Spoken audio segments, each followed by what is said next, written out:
got into Harvard Law. What, like it's hard?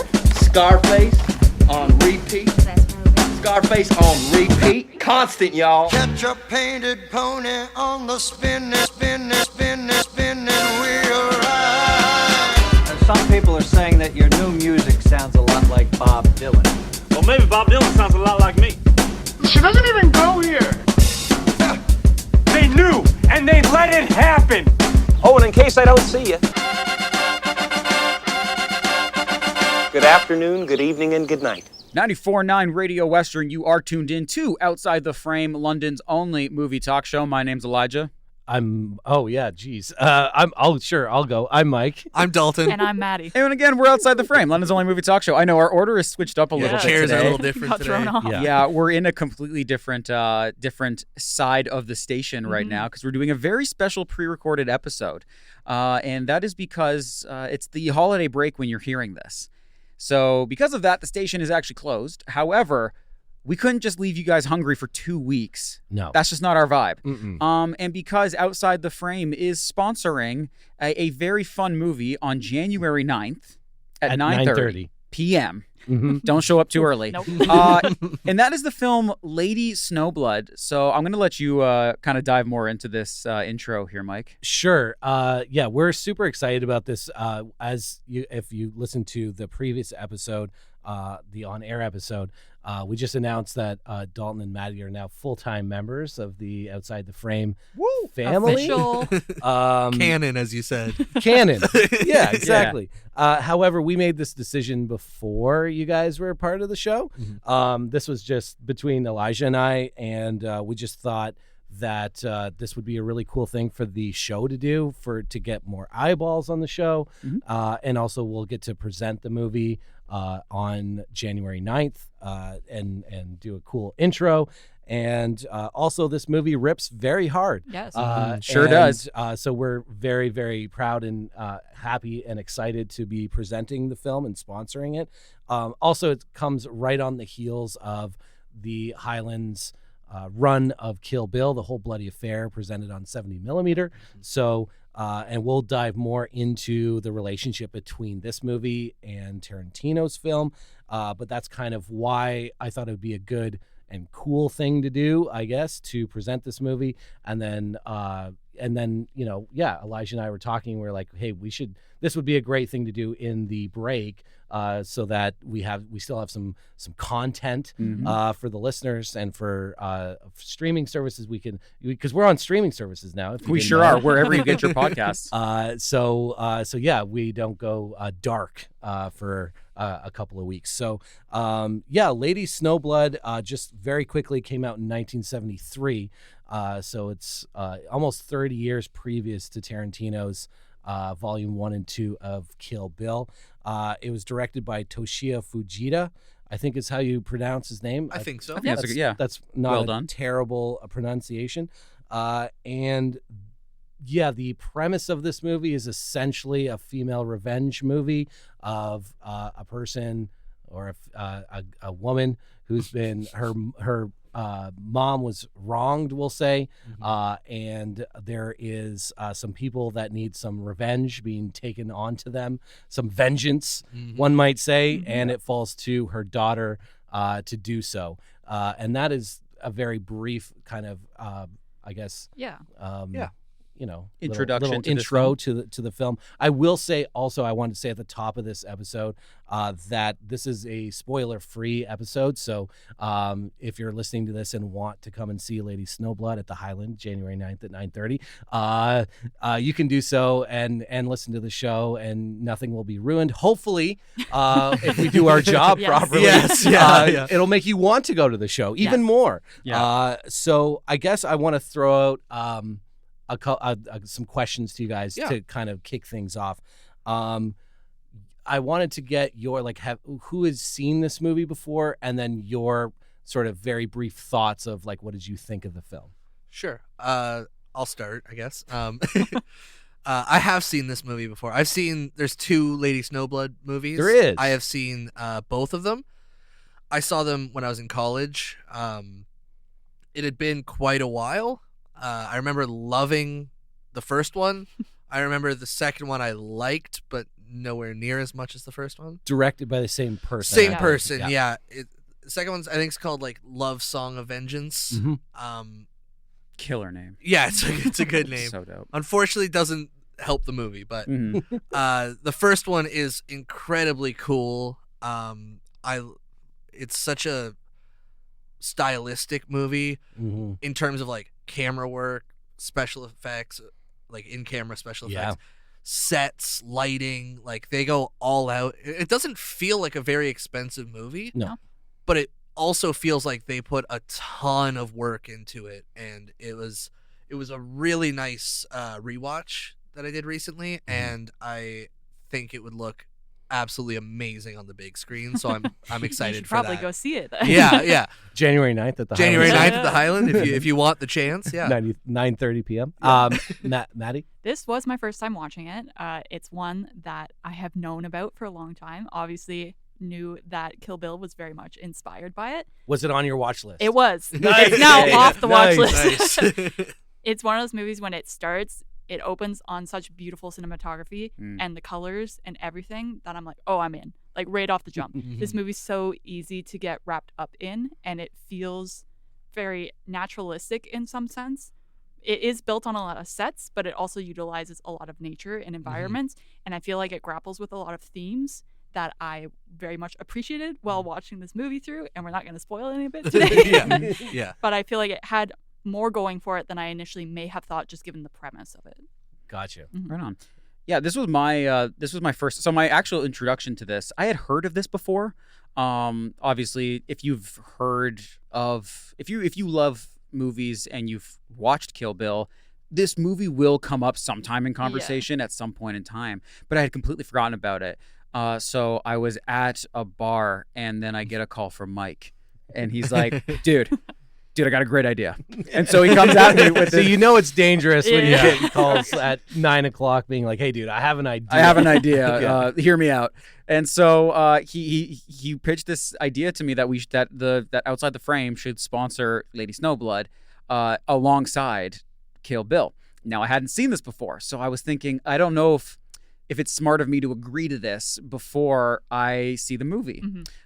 So I saw the movie, and immediately, I think it was probably around the same time. I think I had seen maybe 20 minutes of this movie, and I was like, I got a message or no, when I came in the next, you're like, yeah, oh, we're doing for it. sure, Yeah, for yeah, sure, yeah, for yeah. sure.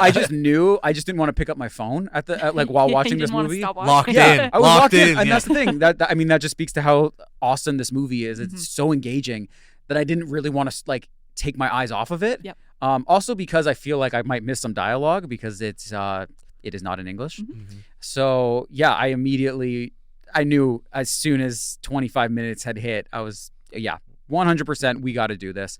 And I think you two have really nailed it pretty well. It's very stylistic, and like a really nice style too.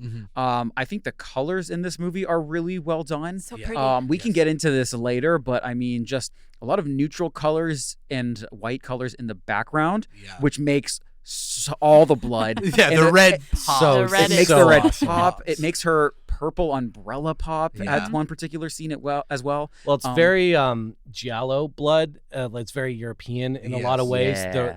The texture of it and the color of it is very much an Argento red. It's almost like brighter though. Yeah, Like, it there's is. something It's- about it that's It is. Yeah. And I think that's what I was going to mention. That like what you were saying about the background and how it's shot, it makes that red pop even harder. So yeah, no, I agree with a lot of what you're saying, what you guys are saying. For me personally, I went through a phase, I want to say 2010, 2011 ish, where I just sought out all the female revenge movies that I could. This was part of that list of movies. Which included other films like I Spit on Your Grave and some French stuff that was awesome and some really crazy stuff. But the more like this was an interesting for me at the time anyways to see this movie in context with some of the more like not schlocky but we'll say more intense female revenge movies. Like this was shot in a very different way and in some ways more gore, actually, like more specific, which I always love when it's done right. Yeah.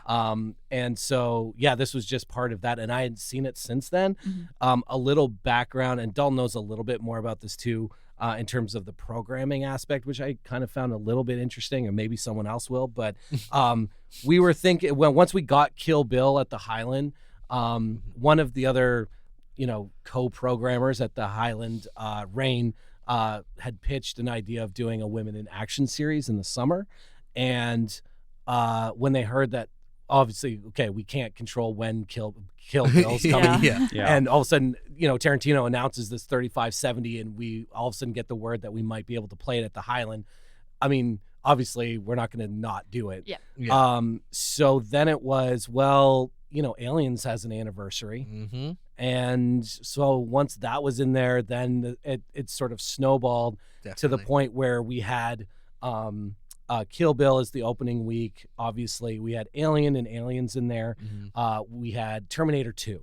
So as the final film, also on 35 millimeter. So we felt that was a pretty good balance of female action stars. However, maybe it's a little OCD or a little like balanced, but we felt there needed to be 4 action stars. Sure. Yeah. Yes. Yeah. Because you have a repeat, so. Right. Exactly. And then hence the sort of debate as to what the other film was going to be. And there was lots of other movies being thrown around.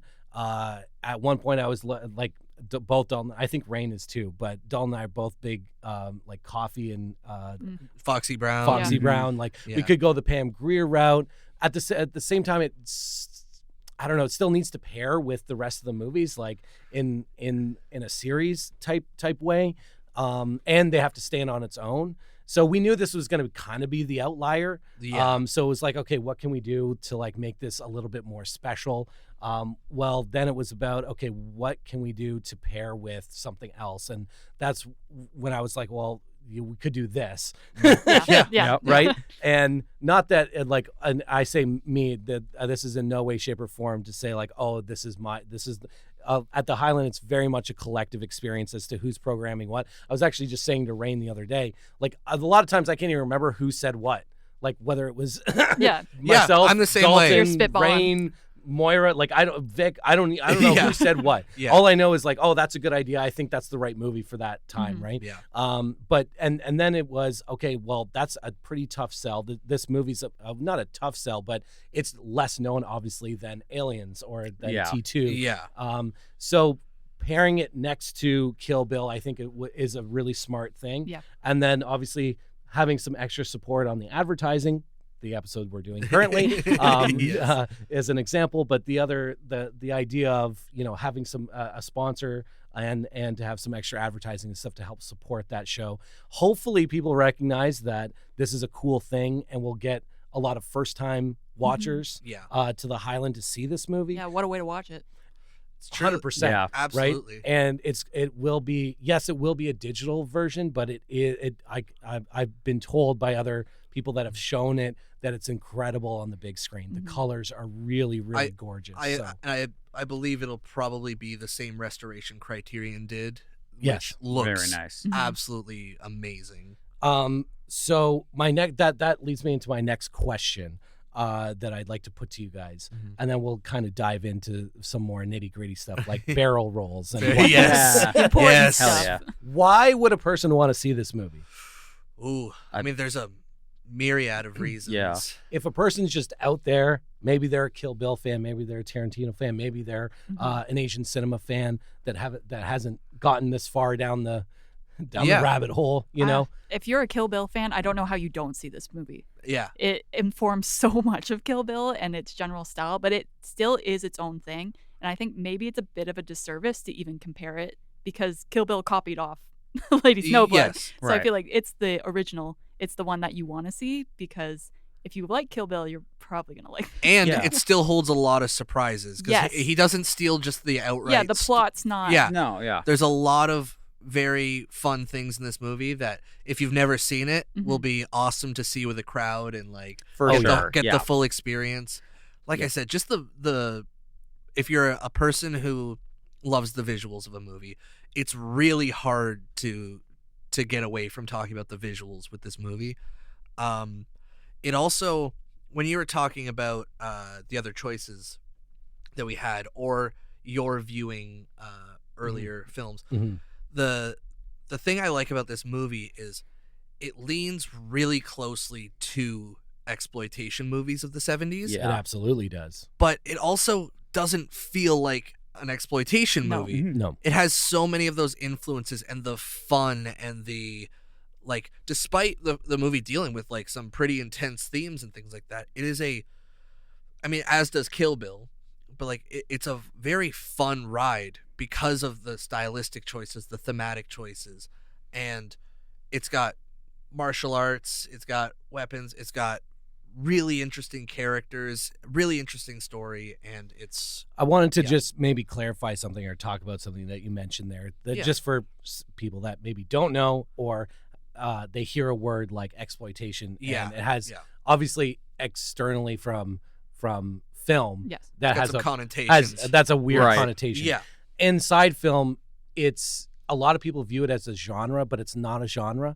It also doesn't speak to content either. Or I'd say it's a style more than anything. Well, where it actually came from was actually how the films are marketed and the companies that market them. For example, technically, Friday the 13th is an exploitation movie. Yeah. Because of who put it out and how they marketed it, right? Now, a lot of times that means that it's lower budget. It's a genre picture. The gore, the sex, whatever, is treated in a certain way, right?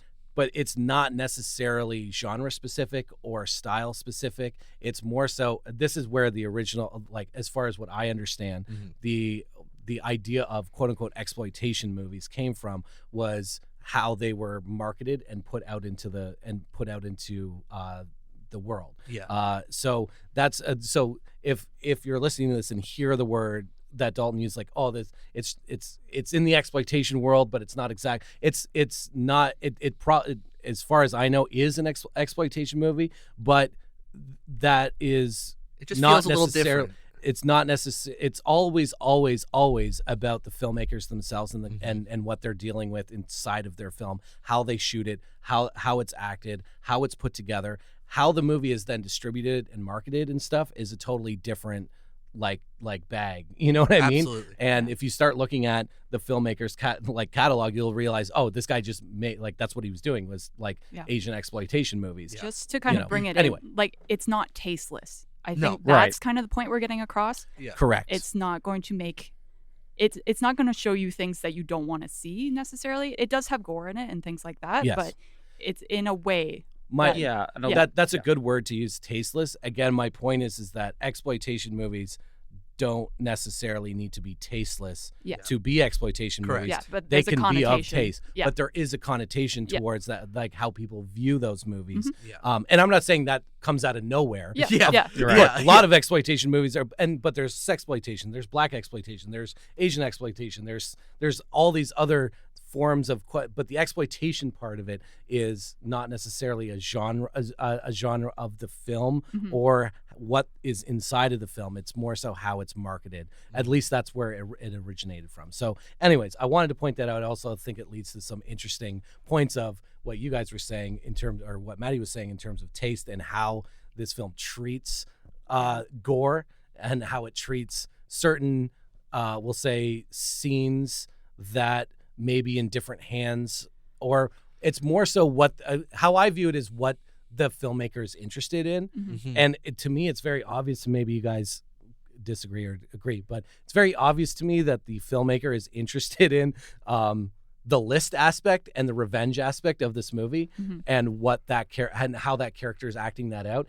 Everything else in terms of the story and the scenes and stuff are there to serve that one purpose, right? So when it is cutting away from different things or not showing you everything on this or that, to me, it's not about taste or not taste or whatever. It's more so what the filmmaker is interested in to serve the story they want to tell, which in this case is purely, this chick is going after these people and we're going to show you. That's what I'm interested in showing. One thing I want to mention, just because we keep bringing up the word taste, is that I think that this movie is a very nice appetizer for Kill Bill. And by that, I mean this movie is an hour and 37 minutes. Oh, you love it. Yes. And the whole bloody affair You love is to see it. beautiful. 4 hours and what? 4 hours and 4 hours and Give or take. 41 minutes. Yeah. literally, so basically a third of, Yeah. of that experience.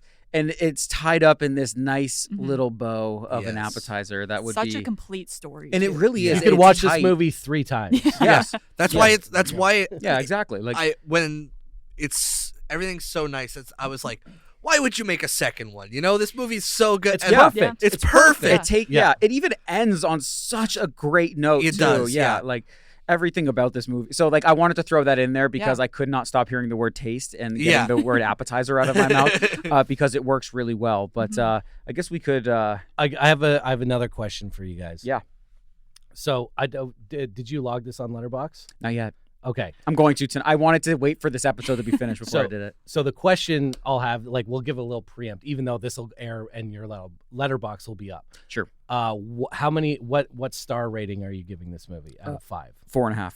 Okay. So all 3 of you gave it 4.5. Across Yes. the board. Across the Nice. board. I gave it 4. Okay. Okay. So Get out of here. But you know what? You're a harsher critic, though. I would Yeah, say for you you, are a this harsher man. critic. well, and so that's what I wanted to bring up with you guys. So you guys all 4.5 stars. Mhm. Mhm. So what makes it a 4.5, and where's the half coming? Like, what makes it that the half is coming off of the 5-star? Like, why is it not a 5-star? Why is it a 4.5? So I'm sure you all have different answers. Yeah, we but have I'm, metrics. I'm, For I'm, sure. We all I'm have our very own. interested. Also, this will be a little window into how Yeah. you rate movies on Perspective. Letterboxd. Well, for sure, and I guess that's like where I will start. Damn the squeaky chair. That's where I will start. Is that I think that it's got to be a feeling for me, Mhm. and it's got to really be a resonating feeling between when I watch it and when I log it. So sometimes I'll actually take a day or two extra Mhm. before, in this case, longer.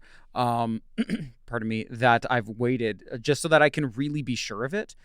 Sometimes it is instant, but I really want to make sure of it. So 8 to me is like great movie. Really enjoyed it. Really awesome. 9 is pretty well, like, obviously it's half star off from being perfect, right? But for me, a 9-star is, it's just about as perfect as it can get in my eyes. But I am lacking that, like, that feeling. Mhm. Got you. Yeah, that feeling of, oh my God, like I cannot believe I just watched this. So to clarify, because I think we've talked about this before, what Elijah's doing here without any context, so I'm going to give some context here, is I think about this too, that a 5-star rating with the half stars is actually I kind of think about it out of 10. Yeah. Right? Is Yeah, a 100%. way to think of. So on Letterboxd, if you don't know, you can give, it's a 5-star rating, but you can give half stars. So what Elijah was saying essentially is a 4.5-star movie is a 9 out of 10. Correct. Yeah. If you were to rate it. So I at do 90%. percentage. Yeah. Yeah. So, Yeah. like, okay, at least in my point of view, I grew up obviously surrounded by movies and a lot by music as well. There's this very popular internet music critic. His name is, he goes by the Needle Drop. Yes. So he goes, and his rating system is light, decent, or strong, and then by numbers from 1 to 10. So so that's always resonated with me the most. So when I think of a movie, I think, okay, that was probably like a strong 8 to a light 9. Sure. Somewhere in there. And then I just decide when I'm logging out on Letterboxd, I'm like, okay, well, which one does this fall towards? Mhm. Is it more of a light 8, or is it more of a strong, or a light 9, or is it more of a strong 8? And I kind of go from there. But Maddy, what makes this a 4.5-star, and where did the half-star come off? So 4.5 for me is like technically across the board, they're doing everything right. So it's cinematography, it's colors, it's acting, it's like the filmic elements of it. 5-star, I need to get punched in the heart. It can be Gotcha. in a good way. It can be in a ruin my day way, but it has to hit in a way that resonates with me personally. And while this movie is really, really good in a lot of the technical aspects, I don't know if I necessarily have a connection to it. And that's Gotcha. the Yeah. connection, that's a great word. It's Yeah. you've got, like, I've got to feel connected to this movie. Yes. Yeah. So we got vibe, we've got emotional connection, or Heart punch. Heart punch to make it a 5. Dalton. The sick. yeah, it's no that Is it dope as hell? That's Like- honestly kind of exactly what I was gonna say. I was gonna be like, if it's sick as hell, then it's no, but like 4.5 to me is like, I loved everything about this, right? From the get to the end, loved it. A 5-star for me is something that, like, when it ends, I'm already thinking about what my next time watching this movie will be, right? Like, whether that means, like, I'll give you 2 different examples, right? 2 movies that I've given 5 stars to. One is Zone of Interest. Okay. Yeah, me too. That's not one that I'm like, I'm dying to rewatch that. Right. But it's one that I know at some point in my life I am definitely going to revisit, and I'm going to take a lot out of it. And then another one would be like, what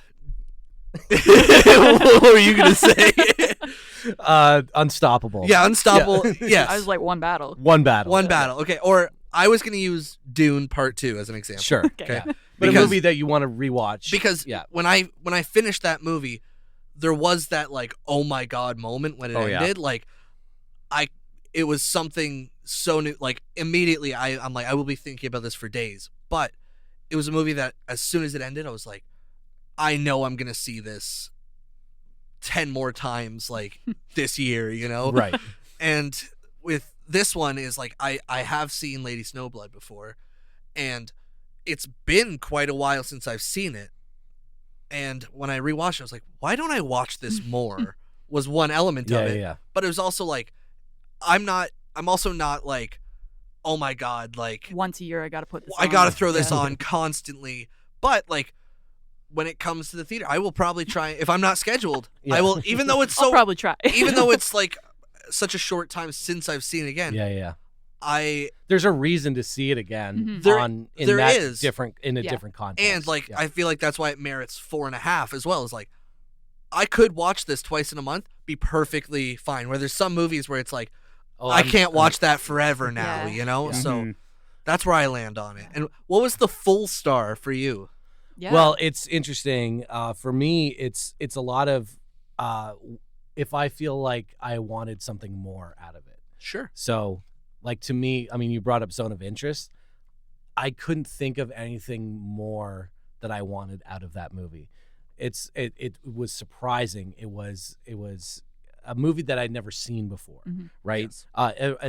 And with dealing with a story that has been done and redone. Yes. To the point of, like, you don't know if you can see anything new, and that was one of that. So for me, in context to Lady Snowblood, there's some things that where I would have liked to see more of, and that's where the full star comes. For example, I want to see her kill more dudes.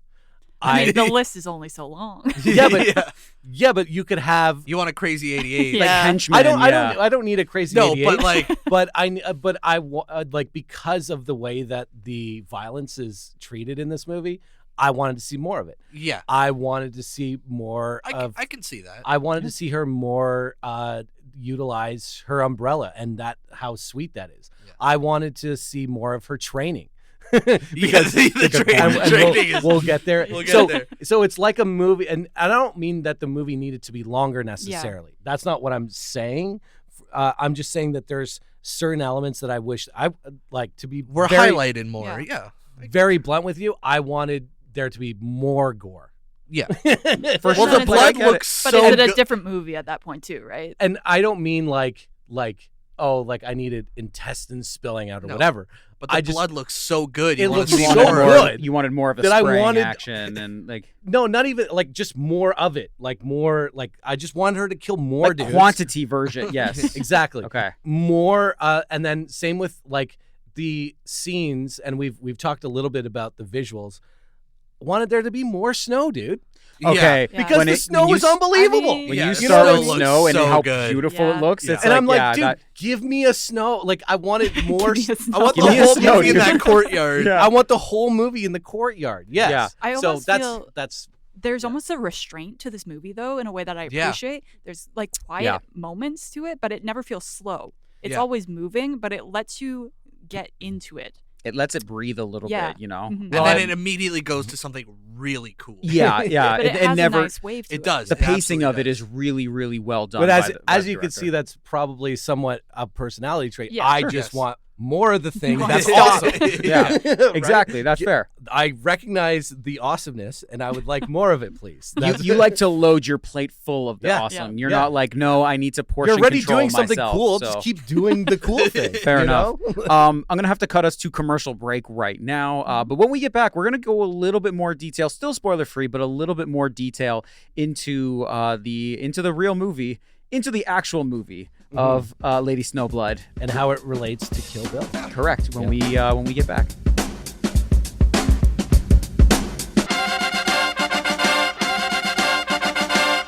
.949 Radio Western. You are still tuned into Outside the Frame, London's only movie talk show.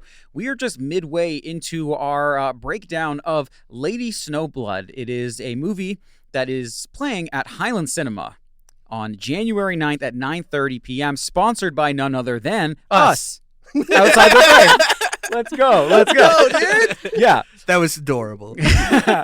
You know, when you've That's been doing stereo, dude. Yeah. When you've been doing this for, what is it now, 2 years, 2+? Yeah, almost 3. Almost, yeah, going on. So yeah, we're on that same wavelength at this point. We started with the Oscar shows. You remember that? That was like 2022. Oh, okay. So yeah, okay. that's I just what meant I'm outside the frame, but you're No, right. I If we're know. talking about you and I, Yeah, that, we were I on think there. the first time we did it was like I want to say December of 2021 or It was, I think, January of 2022. It was That's going right. into that. It was the round Oscar. table. It was the round table. Yeah. That's right. Yeah. So it's been a hot minute, dude. We've been at this for a while, so Still not any better. no, but that's our charm. Getting worse, one might say. Yeah, that's our charm, though. You know, because we gotta stay relatable. So The first show Maddy was on, we didn't even know how to start the show. Your headphones You guys just were looked at me, and I'm like, I don't know what to do. Yeah, we didn't give her any prep. You know. Yeah, we were on a tight schedule. Like Yeah, we we all got in there, and then there was like 2 minutes for us to go on air. Yeah. And then it was like, okay, let's roll. And then it's like, well, wait, we didn't talk about anything. And We guess didn't- what? Now Maddie's on the show. Yeah, So look, you know what? it all We worked didn't- out. It all Yeah. scare you away. I'm so glad to hear that.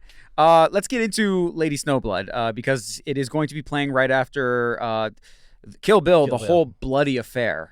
Presented on 70 millimeter. Yes. Yeah. Damn. The first ever 70 millimeter at the Highland. The first ever, dude. That's pretty. It's sick. huge. It's Yeah. huge. That is Pretty crazy. sick. Very exciting. To be followed pretty up by one battle after another, right? I mean, Whoa. we're hoping. We're hoping. Oh wait, is that a No. spoiler? Oh. But we've been putting it out there. Like it should be sometime in January. I just don't know the dates yet. So, Okay. Yeah. Okay. But fair that enough. is the next. That if there's one on the docket, that's the one on the docket. Yes. Okay, fair enough. But for now, Lady Yeah. Snowblood, we've been talking about it. We've been talking about why three of us gave it 4.5 stars on Yep. Letterboxd, and then Mike I gave it a 4. give it a which 4. Which is very good for Mike. Yeah. Let us all. Truly. But I want Mike on a will curve. like no seriously because Mike, I will watch. I just watched what is it? The new Knives Out movie, Wake Up Dead Man, and I see this man. If you just look at his score and then look at his review of it, I don't. It don't match up. It's so funny. When I read it, it's like, it was too long, but wasn't bad. 1.5 stars. I know. Like, Crazy. I think I gave it 2. Didn't I give it 2?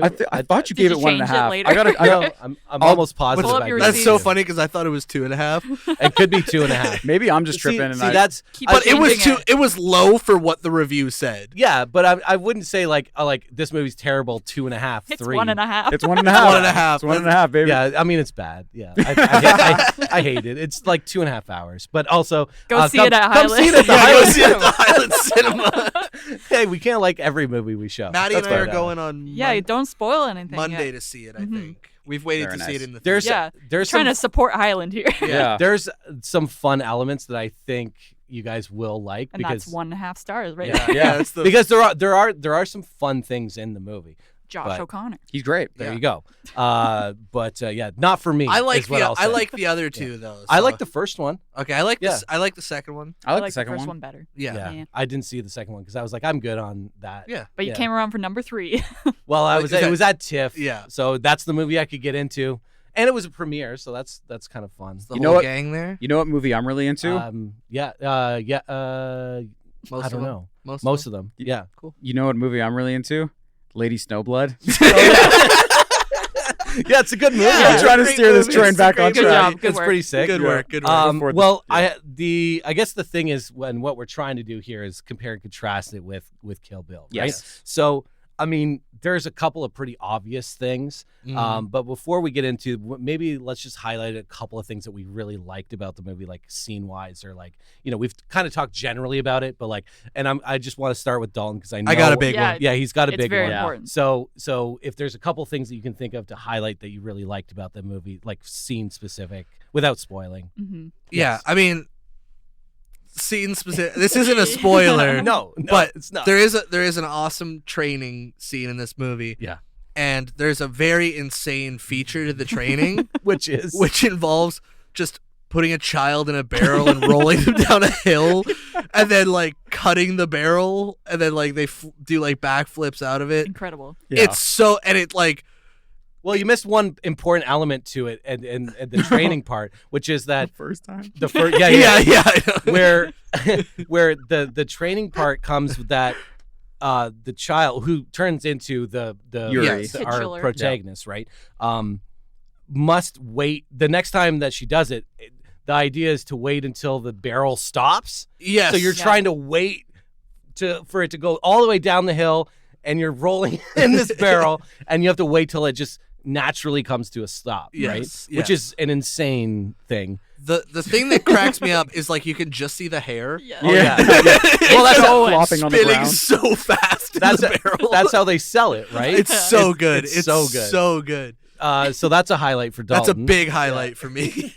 Maddie, if you have a couple, I think one a or two, lot of the maybe? thing is that it's things I definitely don't want to spoil for people. Right. But Sure. I'd like to say they do flashbacks in very interesting ways. I agree. Yes. I don't know agree. if I want to say what they are to entice people to go see it. No, but structurally, I think what you're Yes. talking about, I agree with that. I like Yeah. that they utilize different ways of showing flashbacks. It's not just like, here's what happened. They have different means of doing it. And I think that's another part that I appreciated about this movie. It is based off on a manga, as far as I can tell. So you can kind of get elements of that in there too. Well, and then they kind of almost like there's a little meta thing going on. Yeah, they because kind of like Yes. bring in they're- that aspect of it. They bring Yeah. in that aspect. Yeah. I am really glad that you brought that up because that was what I was going to say was I love that aspect of it, that it Mhm. is based off of manga, but they were somehow able to incorporate that Yeah. into, is that a flashback or is that when the reporter is talking about like Yeah, Lady it's, Snowblood? it's like going along like with the story. Yeah. It's not a I thought that was such a creative Yeah. way and the to fact use that he then writes the story Mhm. in a way, like I just thought that whole element was really smart and interesting. Yeah. But yeah, I agree with you. The structurally, how it's treated, they could have just done that all at once. Yeah. All the things at once, Mhm. which you might think of if you just watch the beginning of the movie. Yeah. Oh, that's all that you need to know. Yeah. Actually, no. There's a lot more information there, Yeah. and that's how we get the Dalton's Yes. training. That's right. Moments. Mhm. But yeah, that's a really smart observation. Can I tell you a moment I hated? Sure.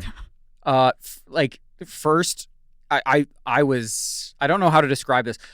First scene of this movie starts with a baby just yelling and crying its Yeah. like its the heart best. out. It's the best. That is one way to get me to turn off a movie almost instantly. I hate Literally- that sound. Literally in my notes, I have, look at that, opening 5 minutes and we're off. This Oh, is yeah. one of my favorite elements Yeah. of this I movie. love the opening is- of this movie. I love You have- I love everything that surrounds It's it. just Just the that sound. noise. I just wish they took the sound and just like pushed the volume down a little Yeah. bit because I just don't like that sound. But Yeah. with that being said, You don't like babies. I don't like babies. Yeah. I don't like children. You don't like Yeah. children. I should really emphasize that I do not vibe well with children. Okay, We don't okay. get along. I'm with you. I'm with yeah. you. Don't worry. Thank you. Okay. With that being said, the scene is awesome. Mhm. Right.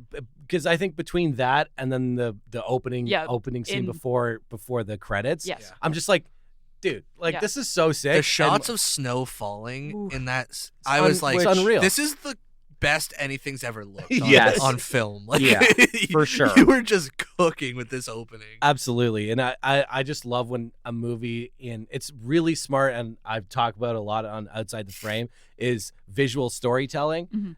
I mean, they didn't need an hour and a half to give you all that information. It was 5 minutes, and you know what the movie's about, the setup, you know, all like where we're going with the story Mhm. for the like, you don't know all the ins and outs, but No, you're no. like, if you're You on the get it. if you're on the train of where this is headed, you're like, oh, It sets the pace beautifully. but it sets the pace, but also like you're just if that's a premise, like for me, that if you're interested in that kind of premise, you're just off and running. And I love that. Just setting up thematically too what the movie's going to be about, and like the second she comes into this world, she's already tasked with something. Yeah, like that's how we start. Yeah. So you can kind of see that. I have notes about the trauma that's passed down in this movie and the violence that's passed down in this movie, and it's right from the get-go with her. Yeah, they're not shy about it. They're the mom is literally like, you are doing this now. You are a demon. Yes. You have the demon in you. Yeah. The netherworld, I think, is that's kind of what they keep referring it to, like she's a netherworld child or something like that. Which I think kind of leads us into some of the things that Tarantino borrowed from this movie, which of course, very obviously, now there's not necessarily a physical list in Lady Snowblood. However, there is a list. There's a list. They stop and show each person That's they're right. talking about. And there's even a shot of the four of them looking over. It's not the dead body, but it's like I think it's the mother. I thought it was money. Like they were sort of. Yeah. Oh, Yeah, maybe it is There's a that. few. Okay. There's a few yeah. times that And they have. Yeah, so they have that shot where the camera's underneath, and you can see them all hovering over it, and it's like It a also, direct shot. It highlights them. Yeah. Yes, yeah. Don't That's forget. a list. Don't forget that these Here are are what the names. here are the names. Yes, and Yeah. this is what they look like. Yeah. Which, as a side note, I want to mention there's a couple of premises that I'm always all in. Michael Douglas in a long trench coat yeah. in a windy city, messing up his life. I'm always in. Ticking any kind of ticking time bomb situation. Absolutely. These are kind of premises that I'm always in, where a physical media, we've talked about this, Dalton and I have, some sort of physical media thing that has to be hunted down or is like the crux of the story, like in 8mm, for example. These are things that I love in movies and I'm always in. The other one is like when there's some kind of goal, task-oriented list goal of some, where you're just like, this person must accomplish these things. I'm just like, dude, that's just something, because it gives such a great structure to the storytelling, and you just know what is expected. But it plays with the expectations. And then you can play with it, which is so awesome. Like, so what are your feelings on the Rob Reiner directed The Bucket List? Bucket list is sick, dude. Not for me is what I'll say. Okay. One of the exceptions to your rule then. But it's still a sick premise, though. Fair enough. Yeah. The premise is always good, of that idea of taking. It's got a things off good the gang list. of people in that Sure movie does. too. Right. Getting the gang together movie. Yeah. Come on. Las Vegas, dude. I'm just gonna keep going through Morgan Freeman movies. No. Like Morgan Freeman movies, like Red. post 2010. Yeah. Red 2? Red 2, yeah. Anyway, so that's obviously one of the big things in this movie. Now, I'm not saying that like there was no movie that had ever done that between Lady Snowblood and Kill Bill. Yeah. However, this is like, it's pretty obvious that that's one of the things. Obviously, we can talk about some of the visual elements. Yes. That there's a pretty, I guess, big iconic scene in Kill Bill which references this movie. There's a few. Pretty heavy. Just talking about the snow. Yeah. I mean, pretty heavily. Yeah. It literally uses the theme song from Lady Yes. Snowblood. Yeah. in It Kill literally Bill. does. Which is a great theme song. Yeah. too. Well, I mean, I don't know how much we want to dive into this, but it is something actually at first when you are exposed to, like, in an environment, we'll say, for me it was film school, Tarantino, and start looking into his work. Personally, I was pretty annoyed by the whole thing. And annoyed by the people that liked him, and annoyed by the movies. Broy? That wasn't really a term, but yeah, sure. Like, that's what they were. Like, they were film people that were just like, I hate anything where people are just blindly following, right? So like, there's no critical or independent thought on on each film independently. It's like, well, you can have a film that sucks, Death Proof, and you can have a film that is absolutely insanely a 5-star masterpiece, Once Upon a Time in Hollywood. So so what I'm saying though is I don't like where people are like, oh, well, it's David Lynch, so anything David Lynch is a 5-star movie, right? Yeah. So But you can have affinities towards certain directors. Absolutely. Yeah, it's just not like blindly. Like to me, Christopher Nolan, dude. Osgood Perkins. There you go. Oh my God. Throwing out You're some real- boogeyman.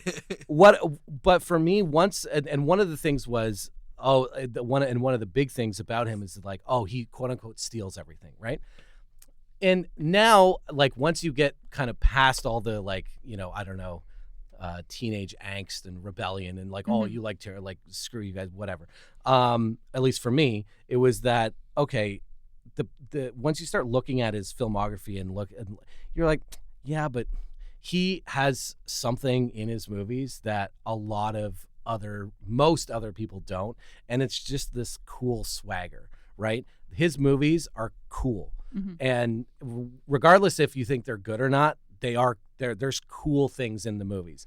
And he is able to distill into something he wants to see from all of these other elements, right? So my response always now is, well, like, it's not like Lady Snowblood didn't ever exist, or Chungking Express never existed, or like these. So if you could have made Pulp Fiction, it's the Social Network thing. Yeah. Then you would have made Pulp Fiction, right? For sure. But the person that did it is Tarantino, Yeah. right? So I don't really look at it like he's like it's a negative to Kill Bill or Tarantino that he was inspired by this movie. He seems to think it is when other people do it, though. That's it. Yeah, very fair point.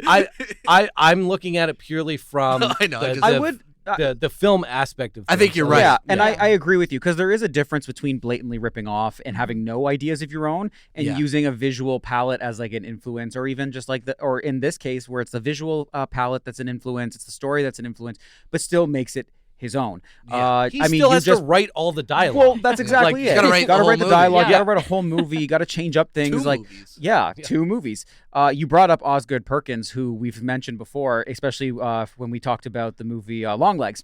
How you were like, it's just a bunch of references to other movies and doesn't do anything with them, which is a valid criticism of that movie. Now, with something like where we're talking about Kill Bill or even Django, for instance, so movies where you can see his influences, where they're coming from, like very blatantly.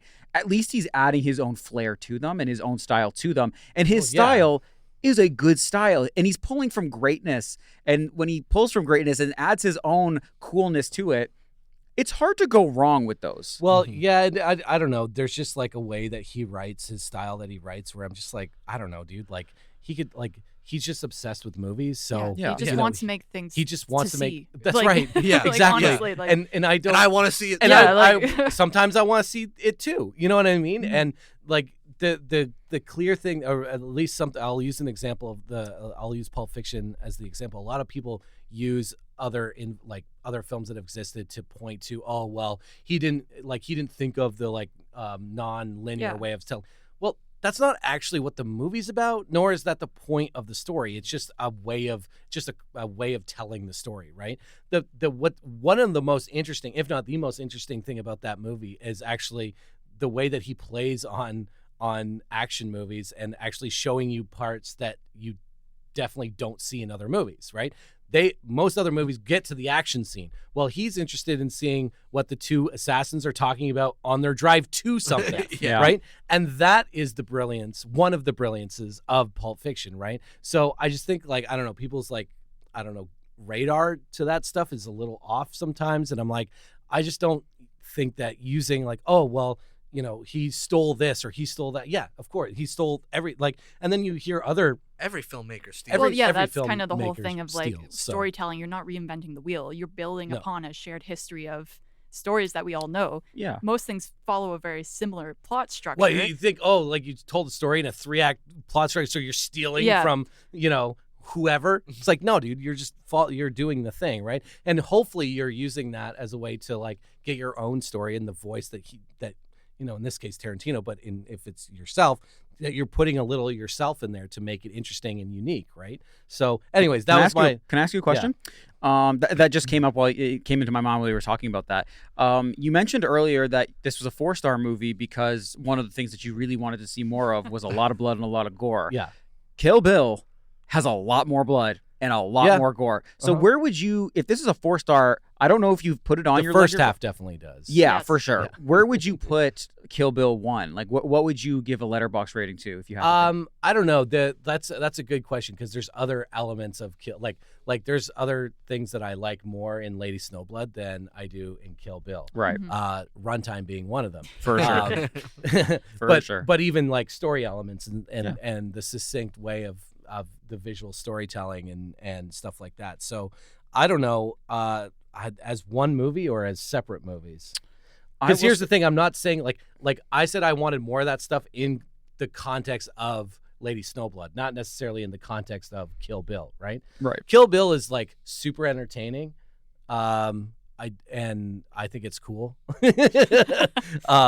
It's not my favorite Tarantino, For sure. but I also think it's pretty it's pretty high up in his catalog, I think, in terms of it's not death proof, It's just like fun. he's doing something. I'm interested to see what the added things are in this and where it kind of fits in. Is it the Fortnite short that he directed? Well, that's Apparently, part of it's it. part of it. That's the at the credit, end. credit Credits. sequence, but he's got Come see Fortnite in 70 millimeter at the Highland Cinema. the animated sequences, which they've extended it. which they've extended and stuff. Yeah. So it'll be interesting.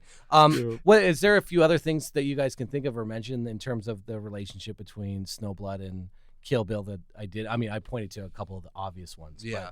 But, I mean, yeah. I don't know if there was anything else on your list or that you can think of. I actually, one of the things that, I mean, Tarantino does this in a bunch of his movies, but if I'm not mistaken, it starts in Kill Bill, is the chapters. Yeah. Yeah. And Lady Snowblood has really awesome chapter titles. The titles are unreal. They could each be their own movie. Yes. And That I would watch. And Kill Bill does too. And I feel like, I don't know if he got that from there, because he started doing it in all of his movies. Well, he did it in Pulp Fiction, right? Isn't there chapters in Pulp Fiction? Is there? Is there I know that actual, there's text? Is there text that say, because I know that they're technically all separated by chapters in people's lives, but I don't know if there's like actual text. I can't remember if there is actual text. That's right. He makes a much bigger point of doing He it. does, yeah. So Starting you're at thinking like Kill in Bill. Glorious, right? Doesn't he do it in? Inglorious Yeah. has it. Django has Django has it. Django, yeah. Hateful Eight Yeah. has it. And so does... Does Once Upon a Once Time? Upon a Time? No, It's not a movie I revisit very Don't often. think so. Catching I don't a think lot so. of strays this episode.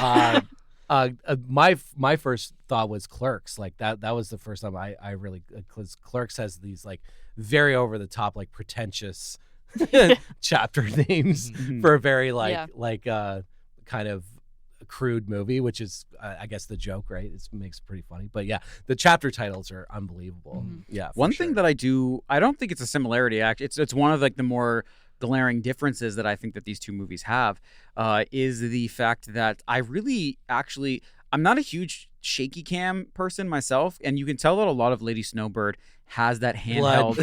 What'd I say, Lady Bird? Yeah, Lady Bird. Saoirse Ronan. Yeah. That's a weird one. Jesus. Yeah, Lady Snowblood. Lady Snowblood has a very handheld camera aspect to it, and so I think and I actually think it adds a lot to the film because it feels like you're kind of on this journey with I believe her name's Yuri. Yeah, You're- that was my Yuki. big takeaway watching it too. Oh yeah. It's like they put so much detail into the sets, into like everything feels so structured and like set up in like these perfect ways.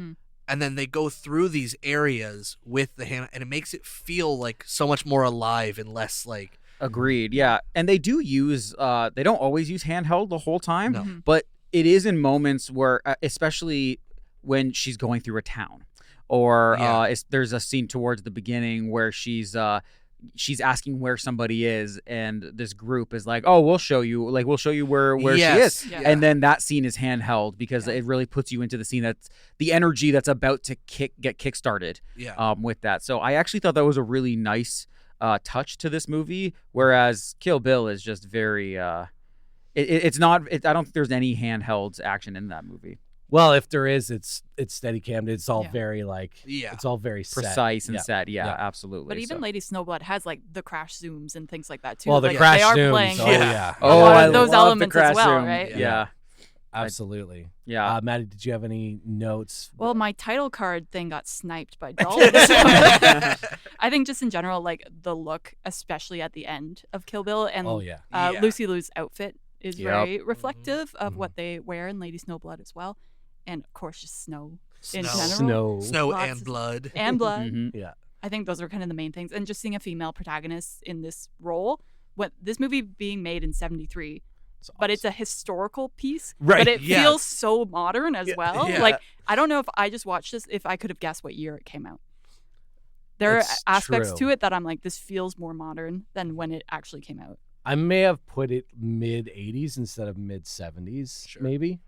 But I don't know. Still ahead of its time in that regard. Well, right? yeah. I mean, it being '73 is really, really interesting. Mm-hmm. Yeah. Okay, so we don't have a lot of time left here, so I see how Maddy took all these very nicely written. I can't notes. talk about them; they're spoilers.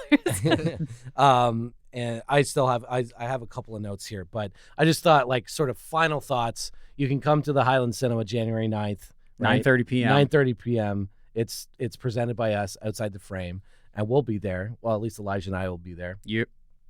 Right? Yep. I'll be there. I'll be there for sure. Dalton will probably be there. I'll probably be there. Yeah, and I don't know if Maddie's going to come or not. What day of the week is it? It's a Friday. Friday. Night. Oh, that sounds doable. There you go. It's but anyways, that all being said, obviously come out then to come and see the movie on the big screen. But for the last couple of minutes, was there anything else that you thought like you didn't hit that you really wanted to say? I know we got your barrel bit in there, we did. so that was important, Dalton. But any other sort of closing thoughts about Lady Snowblood? The actress that plays Yuki is awesome. Her face acting in Unreal. this, Yes. I just kept looking. Yes. I was like, how is she portraying the exact emotion in this way? It's intensity, but it's also like she's beautiful. Like there's something about her that's almost Absolutely. like out of this world. I even- 100% agree. There are some scenes, and I don't want to get into specific details of Yeah. it, but there is one scene in particular that I'm thinking about that takes place in like a gambling den, Mhm. and Yes. she has to go from very intense to conflicted, and almost empathetic or sympathetic Yep. very quickly. Mhm. Yeah. And she pulls off that balance really well by really just showing facial expressions and Yes. emotions. I think that I agree. That's a really great performance. Mhm. I have a really film nerd thing. Uh-oh. That's what we're here for. This is the that I wanna, place. like, so we were talking about the color of this movie, and like my favorite era of movies are like 60s and 70s, and they all instead of Technicolor they all use Eastman color, right? Yeah. Mhm. Yeah. And this movie is like the most Eastman color movie. Yeah. And the prints are terrible. They all fade, and like it's not actually a great format. But when they're done right, they look outstanding. you Yeah. know? And that was something about this movie. Like I'm not like that big of like a technical nerd when it comes to films. Like I don't care what process you shot most of the time. Yeah. And when this movie, like when I was watching, I went, "This is an Eastman color film. Like nothing else looks like that." Yeah, and I think that's just another reason as to why, like, I personally, and it's obviously I'm biased, but I cannot emphasize enough why this should be seen on the big screen, Mhm. because it's just gonna look so much better Yeah. than watching it on a TV or, God forbid, your phone. It's just going to look incredible on a screen. The colors that you've mentioned, the outfits that they use, the props that they're using, like everything on is just going to look really great. So yeah, can't emphasize that enough. I think just for me to sum up, this is just one of the ultimate like cool movies. This movie is so freaking cool. Yeah. I mean, the sword and the umbrella is like unbelievable. Yeah. Like I know it's simple and like it's almost passé now, like the idea of But like they but did dude, it. Yeah. but they did it, and they did it in '73, and it's so cool. It is. There's a shot of like near the like in the climax sort of set piece where I think it's in the climax set piece where like the umbrella just comes floating in. Yeah. Yeah. And I'm just like, oh, dude, So like, cool. come on, like it's so cool. I again, like just for myself, the female revenge subgenre is, if you want to call it that, is personally one of my favorite subgenres. I just think it's awesome, and I love when chicks are killing people. It's awesome.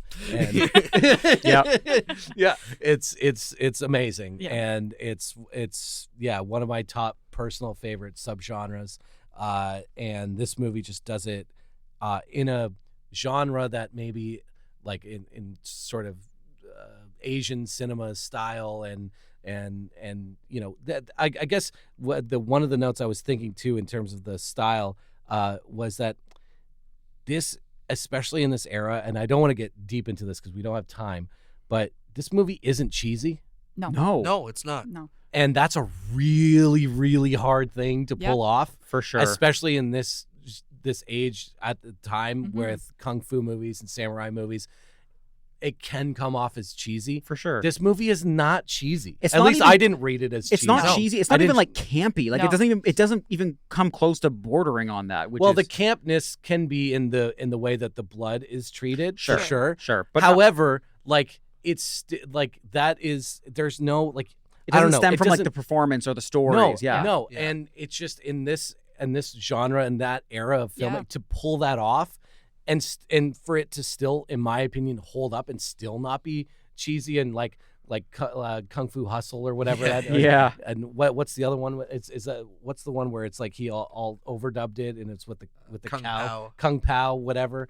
Great. I mean, they're making fun of that genre, and I love those movies. But like this movie is just it's cool and it's not cheesy, and that was like It really holds the test of time. it really does. And I'm not just saying that so that you could come out and see it on But you January 9th at should. the Give Highlands. us your money. But yeah, for me that was what like seeing it this time around. That was like one of the biggest things for me as a takeaway. So Yeah. There you go. It's got the stamp of approval from literally every single person sitting in this room right now. Very lastly, I didn't mention this before, but I think I would put all of us in the camp of pretty harsh critics in terms of like on Letterboxd. We know, and there's a lot of other people on our list and stuff that just everything is either like half a star or 5 stars. You know what I mean? Yeah. And all of you guys have very taste, like you have taste, and you have actual like things to say about why the movies you're rating the movies the way that you are. You are, and that's I'm serious though, No, and I that's appreciate like that. you're not just gonna give it a 5 stars Yeah, if you don't for think sure. We're critical. Yeah. or Yeah. 4. You're critical, and I think for a movie like this in this genre at this particular time to all receive either 4-star or higher from this group, I think is if it means anything out there in the It world. earned it. It earned it. It does mean something. You know what I mean? So Yeah. And you know what? At worst case scenario, it's an hour and a half. So come see it. Yeah. If you don't Yeah. like You're it, the it's an hour and a half. If you're the one crazy person out there who doesn't like it. Lady Snowblood, then, Yeah, you know, it's an hour and a half. didn't So lose much. get over yourself. Well, thank you for listening on that note to Outside the Frame. We really appreciate you lending us your ears. Sorry, for the past hour or so. We will be back at the top of the year. I'm not going to say the date this time because everyone laughed at me last time. But we will be back at the top of the year for our top films of 2025. Thank you once again. My name is Elijah. I'm Mike. I'm Dalton. And I'm Maddy. And we will see you on January 9th at 9:30 p.m. Take care of yourselves until then.